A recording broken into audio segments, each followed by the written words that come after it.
Bismillahirrahmanirrahim. Assalamualaikum warahmatullahi wabarakatuh. Waalaikumsalam warahmatullahi wabarakatuh. Selamat datang kembali di acara podcast STKIP Al-Hikmah Surabaya. Halo untuk sobat-sobat pendidikan yang ada di sana.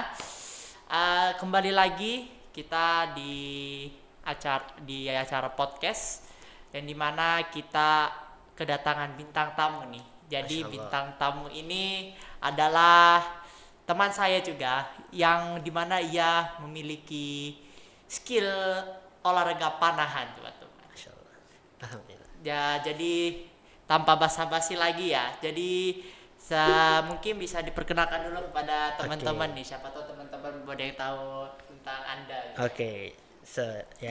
Bismillahirrahmanirrahim. Assalamualaikum warahmatullahi wabarakatuh. Waalaikumsalam warahmatullahi wabarakatuh. Good evening everyone. Masya Allah. Saya mahasiswa STKIP Al-Hikmah Surabaya, sama seperti beliau ini. Saya juga duduk di semester 4, adik tingkatnya beliau. Nah, jadi saya junior nih, dia senior. Nah, sebelumnya saya sudah pernah mengisi juga di sini. Ya, jadi ini kali kedua saya jadi narasumber di sini. Teman-teman bisa cek videonya sih. Oh, nanti ada videonya. Oke, bisa dicek di atas. Bisa di-subscribe, di komen, di like. Oke, mantap. Silakan. Itu. Oke. Itu. Ya, jadi seperti yang saya bilang tadi teman-teman, bahwa Adiwira ini mempunyai skill atau dia mempunyai talent di bidang panahan.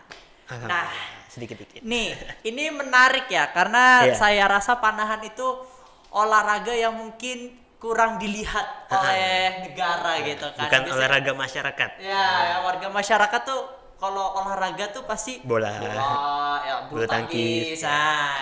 Nah, ini menarik. Adiwira ini dia mempunyai skill tentang panahan. Sekarang pertanyaannya, kenapa bisa suka panahan, Mas Adiwira? Oke, ya mungkin bisa dimulai dari awal saya kenal panahan ya. Jadi saya kenal panahan itu dari bangku SD. Kelas 5 SD. Nah, kenapa bisa kenal? Karena kebetulan kakak saya itu pelatih panahan. Jadi ini keturunan lah, faktor keturunan, bukan faktor ngikut. Nah, jadi dari awal ngerintis banget. Kan ada klub namanya klub Ulul Albab Archery di Kalimantan sana. Nah, itu yang ngerintis dari awal itu kakak saya. Kakak saya dari awal kami cuma punya satu busur sama satu lusin anak panah, dan targetnya Mas tahu apa? Bongkol pisang, batang pisang. Targetnya cuma batang pisang, bukan yang target yang seperti yang kita tahu yang di bawah. Oh, yang biasa target ya, bukan. Pertama pisang dulu ya. Tidak ada ilmu tentang panahan. Kemudian kakak saya berangkat ke Jakarta buat pelatihan training for trainer for archery coaches. Nah, jadi belajar dari situ cara bangun klub seperti apa, Nah, dan di situ saya murid pertamanya. Nah, mulai dari situ. Jadi ya bisa dibilang kalau di Tarakan memang pernah ada panahan, cuman nggak pernah aktif lagi. Yang perpaninya sudah tidak pernah aktif lagi. Tapi sekarang sudah aktif karena dimulainya dia dari itu, ngerintis klub Ulul Albab itu. Semakin besar jadi perpani sampai sekarang. Nah, bisa dibilang saya member awalnya di situ. Jadi orang pertama yang ngikuti klub panahan. Klub panahan itu karena saya adiknya. Jadi kemana-mana. Oke, bagus sekali ya. Kemudian Mas, kayaknya kan ini masalahnya karena faktor turunan ya. Sekarang yang ingin saya tanyakan gitu, apakah sebenarnya di dalam hati Mas Adiwira, apakah Mas Adiwira ini senang gitu dengan olahraga panahan gitu? Kalaupun senang bisa dikasih tahu dong ke teman-teman, apa sih wong panahan kayak kelakuannya cuma seperti gitu doang gitu loh, nggak ada kayak kesana gimana gitu. Ya. Kenapa saya senang pertama? Kayak saya senang sekali dengan panahan. Kalau saya tidak senang, saya tidak akan. Saya sudah 2 kali cedera gara-gara panahan. Sudah 2 kali cedera, tapi saya tetap cinta dengan panahan. Kalau boleh tahu cedera kenapa itu? Ya karena latihannya. Karena pernah juga cedera waktu lomba juga. Nah, dan menariknya panahan ini seperti yang Mas bilang tadi, yang tidak pernah dilihat oleh masyarakat, jarang terlihat, jarang terekspos oleh media, tapi medali olimpiade pertama yang Indonesia dapat waktu ikutin olimpiade itu dari cabang panahan. Dan ketika saya ada di panahan, saya bangga Bukan tapi yang terkenalnya bulu tangkis. Ya, bulu tangkis. Tapi itu yang pertama itu adalah panahan. Dan itu diangkat di satu film namanya Tri Sri Kandi. Kalau teman-teman menonton, itu cerita tentang 3 Sri Kandi, 3 wanita tim panahan yang mendapat medali pertama untuk Indonesia di Olimpiade. Nah, itu. Jadi saya suka panahan ya emang karena saya pertama ya, entah kenapa. Kalau suka ya tanpa alasan ya biasanya. Ya. Kalau ada alasan berarti kurang cinta, kurang gitu. Oke, berarti emang ya karena memang suka aja dan panahan saya ternyata saya bisa dan ternyata ada progresnya, ada hasilnya gitu. Jadi saya suka, saya cinta dengan panahan. Kemudian kalau kayak panahan gini ya Mas ya, apakah orang itu sebenarnya mempunyai bakat panahan gitu loh. Seperti kita tahu mungkin contoh sepak bola kayak Messi. Messi dikenalkan sebagai karena dia memiliki badan yang lincah dan memang itu keturunannya gitu loh. Dan Cristiano Ronaldo tuh seperti pemain yang hardworking gitu loh. Nah, apakah memang ada orang yang punya bakat gitu loh, punya bakat dalam memanah atau bagaimana? Oke. Untuk menjawab hal itu ya seperti Mas bilang tadi, ada 2 tipe orang di dunia ini. Ada yang berbakat dan ada yang bekerja keras. Kalau orang yang berbakat dalam panahan pasti ada. Nah, masalahnya dia mau berusaha nggak buat jadi hebat. Kalau dia cuma punya bakat, wah aku tembak nih, wah kena, wah aku udah jago, aku nggak mau latihan lagi. Tapi ada orang nih yang nembaknya jelek dari awal latihan, jelek, tapi dia tuh pengen bisa kayak yang berbakat ini. Tapi yang berbakat ini nggak latihan, tapi yang ini yang kurang bagus latihannya, dia tetap latihan terus dan dia bisa ngalahin yang berbakat ini. Jadi ya kalau pertanyaannya orang itu punya bakat panahannya, ya mungkin ada. Tapi ada orang juga yang harus bentuk bakat itu. Dia yang harus membentuk, bukan terbentuk. Kerja keras berarti ya. Ya harus kerja keras ya. Oke, ini memang cukup menarik ya, karena kita balik lagi dari awal panahan ini mungkin masih sesuatu yang awam gitu loh, karena orang-orang pun masih belum mengerti tentang panahan ya. Oke, mungkin terakhir nih pertanyaan dari saya, kira-kira mungkin ada nggak mungkin pesan yang ingin disampaikan mungkin entah ke Menpora atau ke siapa, ke warga-warga gitu tentang olahraga panahan ini gitu? Mungkin yang pertama alasan kenapa kurang lumrahnya ya di masyarakat panahan ini. Yang pertama karena aksesnya agak susah.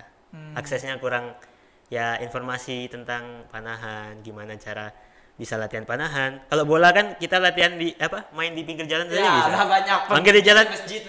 Pasang sandal dua main bola. Selesai. Nanti ada motor minggir. Oke. Gitu. Tapi kalau panahan kita harus prepare dari alatnya, busurnya, panahnya, target itu, bantalan itu, terus safety-nya.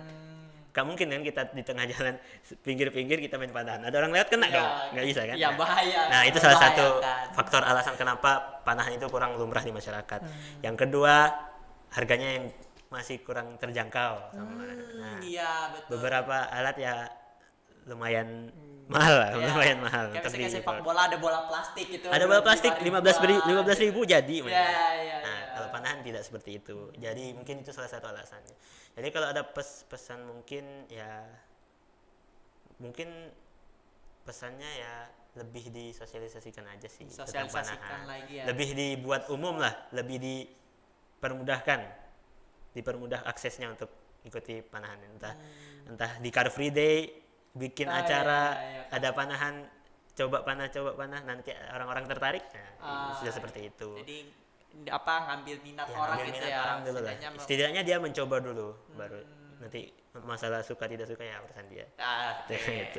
Oke, terima kasih kepada Mas Adiwira telah sharing nih kepada kita tentang olahraga panahan. Jadi ini untuk teman-teman juga sekalian yang memang kita ambil panahan itu sudah jarang diekspos. Nah, jadi bagi teman-teman nih yang sekiranya minat dan ingin belajar mungkin, silakan bisa langsung menghubungi Mas Adiwira ini, karena insya Allah beliau ini sudah berpengalaman. Nah, oh iya, sebelum ini saya lupa, Mas Adiwira nih pernah mendapatkan juara nggak kalau dari ikut lomba panahan itu? Oke. saya mau ngomong ini tapi takut bilang sombong. Aduh, gak sombong lah, gak sombong. Ini memotivasi Iya. teman-teman, memotivasi Iya. teman-teman. Jadi untuk- gini, event lomba pertama saya langsung juara umum. Jadi itu di kelas Lihat tuh, teman-teman. waktu SMP kelas berapa ya? Waktu SMP pokoknya. Waktu SMP kan ada satu orang tuh dapat tiga Slot. distrik, tiga apa ya? Tiga divisi Oh lombanya. ya, 3 divisi. Ya, sesi kualifikasi, sesi aduan sama sesi bergu. Oh. Dan tiga-tiganya itu saya dapat semua. 2 emas dan 1 perak. Nah, itu lomba pertama saya. Langsung juara umum berarti ini Langsung ya. juara umum. Langsung juara umum. Nanti ada fotonya juga ditampilkan Oke. di sini. Kemudian di kedua juga saya ikut di Borneo Open waktu itu di Balikpapan. Saya juga dapat 2 emas kebetulan seperti itu. 2 emas tingkat nasional. Yang pertama juga tingkat nasional. Kemudian yang di event-event seperti event-event komunitas itu ya, komunitas. udah langganan lah gitu. Ya, Ya, oke. udah seperti itulah. Jadi kurang lebih seperti itu. Jadi ya lihat ya teman-teman, prestasinya sudah tidak perlu diragukan. Jadi bagi teman-teman yang ingin belajar Alhamdulillah. panahan ya mungkin gak usah belajar dulu lah, mungkin sekilas ingin bertanya tentang panahan itu apa sih. Nah, yang ingin bertanya-tanya, nah silakan bertanya kepada Mas Adewira. Oke, mungkin sekian untuk podcast dari pada hari ini. Saya ingin berterima kasih kepada Mas Sama-sama, Adewira Mas. sudah datang ke Sama-sama. sini ya, Senang telah memberikan for me. sharing ke teman-teman. Iya. Semoga memotivasi teman-teman Amin. untuk mempertunjukkan bakatnya gitu. Iya. Jadi saya Dimas Vega, terima kasih atas atas perhatiannya. Jangan lupa untuk klik tombol like dan jangan lupa klik tombol subscribe. Sekian dari saya. Wassalamualaikum warahmatullahi wabarakatuh. Waalaikumsalam warahmatullahi